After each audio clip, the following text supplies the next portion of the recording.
Welcome to my YouTube channel. आज हम पढ़ने जा रहे हैं चरक संहिता में कुल कितनी संभाषा हुई हैं। संभाषा क्या होता है? संभाषा टोटल 7 संभाषा हुई हैं। अब संभाषा क्या संभाषा होती है? सेमिनार।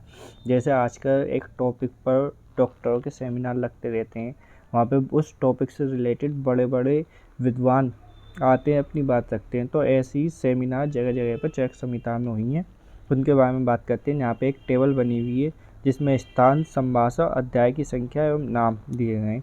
ये चरक संहिता हम कंपटीशन लेवल पर पढ़ रहे हैं, बहुत अच्छी तरीके से पढ़ेंगे, सीखेंगे। अब बात करते हैं स्थान। कितने स्थान में चरक संहिता में संभाषा हुई है? सूत्र स्थान। सूत्र स्थान में 4 संभाषा हुई हैं। अध्याय, संख्या एवं नाम भी दे रखे हैं। पहले अध्याय में होंगे दीर्घन जीविती अध्याय, 12वें में हुई है वात कलाकली अध्याय, 25 में यजः पुरुषी अध्याय, 26वें में हुई है जिसका नाम है आत्र भद्रकापी अध्याय। बहुत अच्छी तरीके से चैप्टरों का आगे हम पढ़ेंगे, मेरे चैनल पर बने रहें। शारीर स्थान। शारीर स्थान में 2 संभाषा हुई हैं। एक तीसरे अध्याय में जिसका नाम है खुड्डी का गर्भापक्रांति, और एक छठे अध्याय में जिसका नाम है शरीर विचय। एक संभाषा सिद्धि स्थान में हुई है जो 11वां अध्याय फल मात्र सिद्धि अध्याय। टोटल 7 संभाषा हुई हैं, 3 स्थान है। इन्हें याद करने का आसान तरीका ये है कि एस से आप याद कर सकते हैं। एस फॉर सूत्र स्थान, एस फॉर शारीर स्थान, एस फॉर सिद्धि स्थान। अब आगे बढ़ते हैं। अब बात करते हैं अनुबंध चतुष्टय। पूछ लिया जाता है ये कंपटीशन लेवल पर, सभी ग्रंथों के लिए होता है। क्या है अनुबंध चतुष्टय? अभिधेय का मतलब होता है विषय, प्रयोजन, संबंध और अधिकार। अभिधेय का मतलब होता है विषय, स्कंदत्रय, हेतु, दो द्रव्य, HDD करके आप इन्हें याद कर सकते हैं, आगे इन पर बात हुई। प्रयोजन धातु साम्य क्रिया चौकता तंत्र शास्त्र प्रयोजन। संबंध एस फॉर संबंध जो अभिधेय और एवं प्रयोजन में संबंध स्थापित करे, और ए फॉर अधिकारी जो इस शास्त्र अध्ययन का अधिकारी है। शॉर्ट ट्रिक इन्हें याद करने की है। अपशा नाम होता है, ये नाम कह सकते हैं, ऐसे याद कर लें इसे। अब बात करते हैं अंतःकरण चतुष्टय। अंतःकरण चतुष्टय कौन कौन से होते हैं? बुद्धि, अहंकार, मन, चित्त। BAMS इन्हें याद करने की शॉर्ट ट्रिक है। अब आते हैं ज्ञान चतुष्टय। ज्ञान, विचार, लाभ, सत्ता। आप ऐसे याद कर सकते हैं, इनकी भी शॉर्ट ट्रिक है।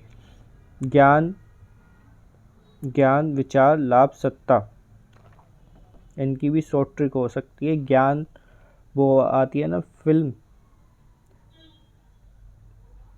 विलास पासवान, ज्ञान विलास पासवान, आप ऐसे याद कर सकते हैं, ज्ञान विलास पासवान। अब आते हैं पुरुषार्थ चतुष्टय। धर्म, अर्थ, काम, मोक्ष, ये तो सबको मोस्टली लोगों को पता है। अब सूत्र स्थान की बात करेंगे। सूत्र स्थान प्रथम चतुष्क, टोटल 7 चतुष्क। अच्छी तरीके से उनकी शॉर्ट ट्रिक पहली वाली वीडियो में बता रखी है। भैंसवानी, करो योजना, अन्नपान, संग्रह की। प्रथम चतुष्क को क्या बोलते हैं? भैंसज चतुष्क या औसत चतुष्क। चतुष्क का मतलब होता है 4 अध्याय, 4 चैप्टरों का एक वो बना रखा है सूत्र स्थान में।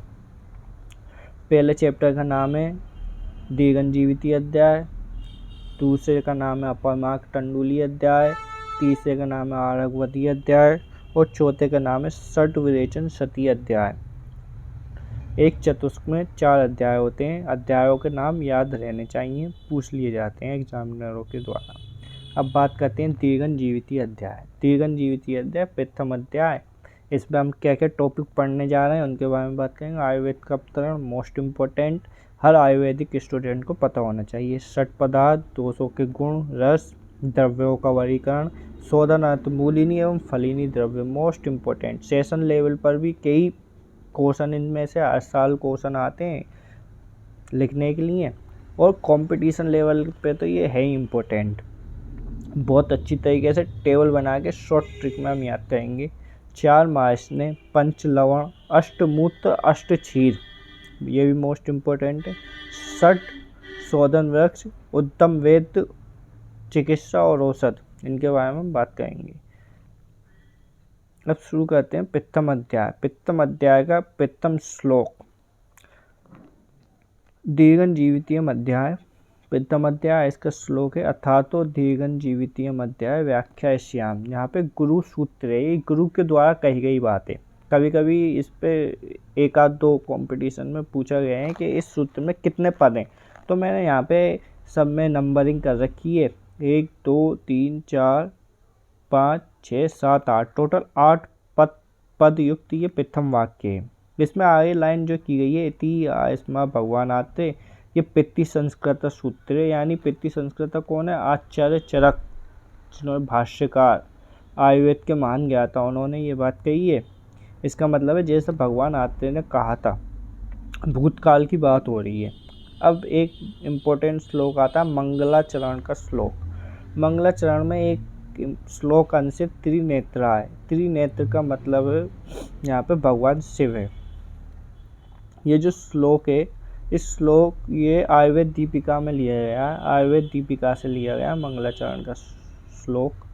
मंगलाचरण का श्लोक आयुर्वेद दीपिका से लिया गया है। इसके जो राइटर हैं, लेखक हैं, चक्रपाणी द्वारा लिखी गई टीका है और ये 11वीं शताब्दी में लिखी हुई है।